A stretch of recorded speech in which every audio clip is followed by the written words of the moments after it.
ကဘာပေါ်မှာအဲ့လိုဘယ်နိုင်ငံအချမ်းသာဆုံးနိုင်ငံလဲဟာဒီတော့တော်တော်ဘူးစားနေတာအမေရိကမှားတယ်ရုရှားမှားတယ်အင်္ဂလန် မှားတယ် အမေရိကကွာ မှားတယ်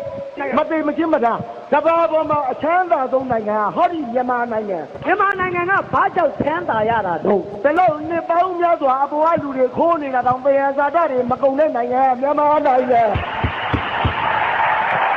ငါတို့အခုနေတဲ့နိုင်ငံကိုဘာနိုင်ငံလို့ခေါ်လဲ အတို့နိုင်ငံကမြန်မာနိုင်ငံလေ မှားတယ် သိဘာမှ ဘာမှမှားတယ် ဗမာကွာ မှားတယ် မသိဘူးကွာ မသိမချင်းမတာဥရောပမှာရုရှားတူနီးရှားမအာရှမှာဆိုအင်ဒိုနီးရှားမလေးရှားအခုငါတို့နေတဲ့နိုင်ငံကဘာနိုင်ငံဖြစ်လဲ ဘာနိုင်ငံတော့ ဘာမေးရှား ဘာကြောင့်ဗာမေးကြတာလဲ ဘာမေးအကုန်ရှားလို့ဘာမေးရှားမင်းတို့တော်တော်ပညာတတ်တဲ့ကောင်တွေပဲ ဘာလို့လဲ အဲ့တော့မင်းတို့ကတခုမေးကြည့် မေးတာ တိရိတ်ဝါရိတ်ဆိုတာဘာလဲ သိရဝါရေးဆိုတာအရေးဝါအာဝါဒကောင်းတာသိရဝါရေး ဟုတ်ဘူး သစ်ပီကြီးအောက်ကအရေးရတယ်သိ မှားတယ်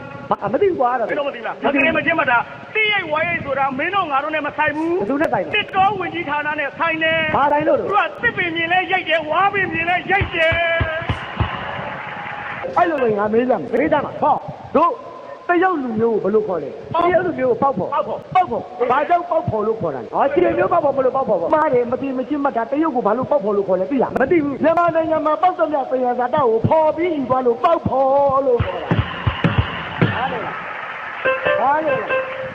အဲ့ဒါဆိုလို့ရှိရင်ငါမင်းမယ်တရားအားထုတ်တယ်ဆိုတာဘာပြောတာ တရားအထုတ်တယ်ဆိုတာဘာတော့ တရုတ်အားထားတာ